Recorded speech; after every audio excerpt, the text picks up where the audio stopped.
આજે એક સત્સંગીનો સવાલ આવ્યો છે. લગભગ બધાને મૂંઝવતો આ સવાલ છે. તો આપણે આજે એનું થોડું ચિંતન કરીએ. એમનો સવાલ છે,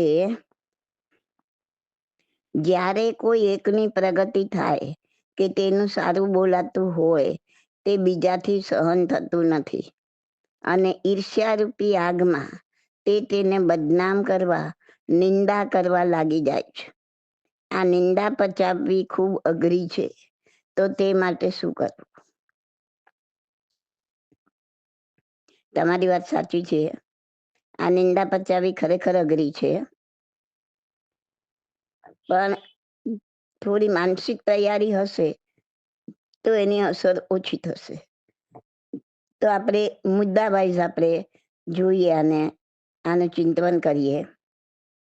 નિંદા સાંભળી માનસિક સંતુલન ગુમાવવું નહીં, પણ સંતોના વચનો યાદ કરવા.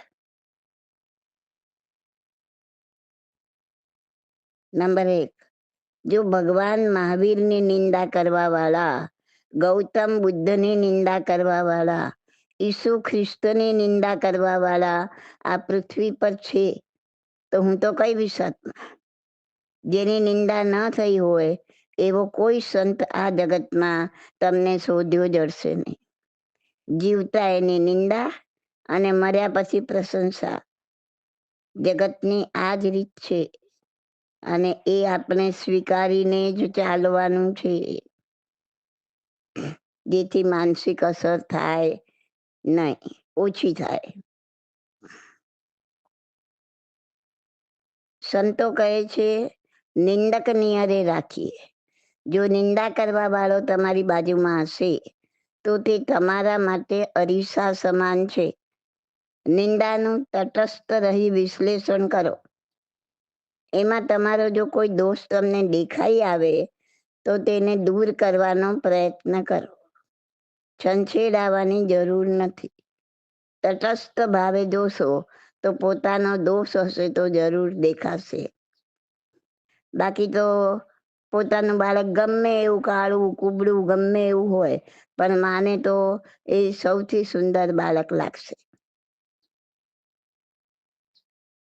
તો તટસ્થ રહી આપણો આમાં શું દોષ છે કે હું કાંઈ ખોટું નથી કરી રહ્યો ને, એ મનથી વિશ્લેષણ કરો અને મનોમન આભાર માનો કે જે દોષ મને આજ સુધી નહોતો દેખાયો તે દોષ સામેલાએ મને દેખાડી દીધો. હવે હું દોષ મુક્ત થવા પ્રયત્ન કરીશ. અને જો તમને કોઈ દોષ નથી દેખાતો તો એની વાતોને મનમાં લઈને દુઃખી નહીં થાઓ. વિચારો કે સૂર્ય સામે ગમે એટલી ધૂળ ઉડાડવાથી સૂર્યને કાંઈ ફરક નથી પડતો. હાથી પાછળ ગમે એટલા કૂતરા ભસે, હાથીને કોઈ ફરક નથી પડતો. સૂર્ય ઉપર ધૂળ ઉડાડનારની આંખમાં જ ધૂળ પડે છે. આ થોડો સમય ધૂળના ગોટાને કારણે સૂર્ય થોડો ઝાંખો દેખાય, પણ અંતે તો સૂર્યનું તેજ જ ઝળકી ઉઠે. હાથી પાછળ કૂતરા ભસતા હોય એમાં હાથીને ફરક નથી પડતો, પણ ભસી ભસીને અંતે થાકીને કૂતરાઓને ચૂપ થવું પડે છે. એમ થોડા સમય માટે ટેમ્પરરી આ નિંદકો તમને તકલીફ આપી શકે, પણ અંતે તો સૂર્યની જેમ સત્ય જ ઝળકી ઉઠે એવો પૂર્ણ વિશ્વાસ રાખવો. વિચારો કે જો તેઓ તમારા શરીરની નિંદા કરતા હશે તો લોહી અને માંસ અને ગંદકીથી ભરેલા આ નાશવંત એવા શરીરની તો હું પોતે પણ નિંદા કરું છું. પણ જો તેઓ મારા આત્માની નિંદા કરતા હશે તો મારો અને એમનો આત્મા તો એક જ છે. તો મારે ચિંતા કરવાની શું જરૂર છે? જો શરીરની ચિંતા કરતા હોય, શરીરની નિંદા કરતા હોય તો આ નાશવંત અને ગંદકી વાળા શરીરની હું પોતે જ નિંદા કરું છું. અને જો મારા આત્માની નિંદા કરતા હોય તો અમારા બંનેનો આત્મા તો એક જ છે. એટલે ચિંતા કરવાની છોડી દો. કોલસાને ગમે એટલી વાર ધુઓ છતાં પણ તે તેની કાળાશ છોડતો નથી. તેમ નિંદા કરનાર પોતાના ખરાબ સ્વભાવને છોડી શકતો નથી. એવી જ રીતે ચંદનને ઘસી નાખો કે અગરબત્તીને બાળી નાખો તો પણ તે તેનો સુગંધ આપવાનો સ્વભાવ છોડતો નથી. તેમ હે જીવ, તું કોલસા જેવો નહીં પણ ચંદન જેવો બનજે. વૃક્ષને પથ્થર મારો તોય તે તમને મીઠા ફળ જ આપે છે. તેમ તું તારી નિંદા કરનાર પ્રત્યે પણ હૃદયમાંથી પ્રેમ ધારા જ વહેવડાવજે. જુઓ આ ધર્મ, આવો ઉત્તમ જૈન ધર્મ જ આવી વાત કરી શકે કે તારી નિંદા કરનાર પ્રત્યે પણ તું દુર્ભાવના ના કરીશ. તારા હૃદયમાંથી તો પ્રેમની ધારા જ વહેવડાવજે.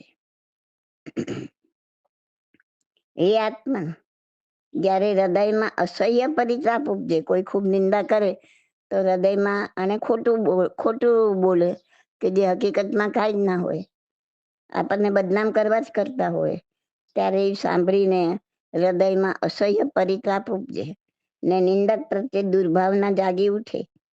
ત્યારે વિચારવાનું, શું વિચારવાનું? જેવું કર્મ કર્યું હોય તેવું જ ફળ મળે.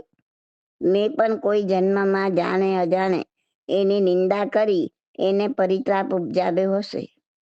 હવે એ કર્મનું ફળ આપવા આવ્યું છે ત્યારે ક્ષમતા ભાવે વેદી લે, નહીં તો એનો ગુણાકાર થઈ જશે. નિંદા કરવા વાળો તો ફક્ત નિમિત્ત છે. નિમિત્તને શું બચકા ભરવા.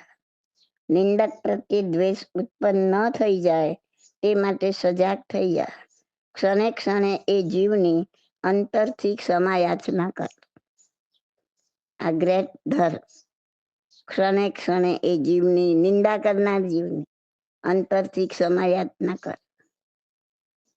મારી નિંદા કરવાથી, તિરસ્કાર કરવાથી તેઓને સુખ થાય છે તો ભલે થતું, કારણ કે પ્રેમથી, ક્ષમતાથી, દ્રષ્ટા ભાવે સહન કરવાથી મારા તો કર્મનો ક્ષય થઈ રહ્યો છે.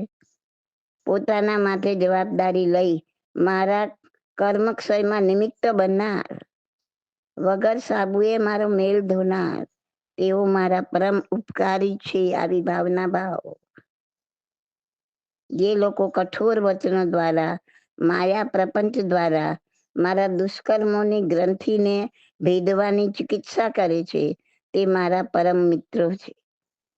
જેઓ પોતાના પુણ્યનો વ્યય કરી મારા પાપોને દૂર કરે છે. હવે આપણી નિંદા કરે એટલે એનો તો પુણ્ય ખતમ થાય, અને એ નિંદાને હું જો ક્ષમતા ભાવે પચાવી દઉં તો મારા પાપો નાશ પામે.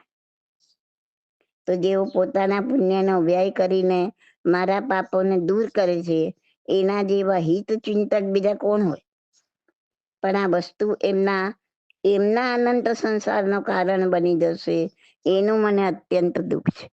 એ મારી નિંદા કરે છે એનું દુઃખ નહીં, પણ આ નિંદાથી એનો અનંત સંસાર વધી જશે એનું મને દુઃખ છે. હે જીવ, જો ખરેખર તને ધર્મ રૂચ્યો છે અને સાધના પથમાં આગળ વધવું છે તો આવી બધી અડચણો તો આવશે. આવી પરીક્ષાઓમાંથી પાસ થવું જ પડશે. તારી પ્રશંસા સાંભળીને ન ખુશ થવાનું છે, તારી નિંદા સાંભળીને ન દુઃખી થવાનું છે. નિંદા સ્તુતિ શ્રવણ સુણીને હર્ષ શોક નવી આને રે. તે જોગી સર જગમે સુરા નિત્ય ચડતે ગુણ ઠાણે રે. હવે તું જ નક્કી કર કે તારે તારા આત્માને ઉપર ચડાવવાનું છે કે ફરી એક મિથ્યાત્વના ગુંઠાણામાં ધકેલી દઈ સંસારના ચક્કર ખાવા છે. Choice is yours. તો આમાં મુદ્દાવાઇઝ સમજાયું કે નિંદા કેવી રીતે પચાવવી, એના પ્રત્યે કેવો સંભાવ રાખવો, હૃદયમાંથી કેવી કરુણા પ્રેમ વહેવો કે જેથી કરીને આપણે પણ આમાંથી બહાર નીકળીએ, અમે સામેલાના દ્વેષ પણ ઓછા થાય. Okay, this audio is by Subodhi Masaliya. My contact number is 88500 88567.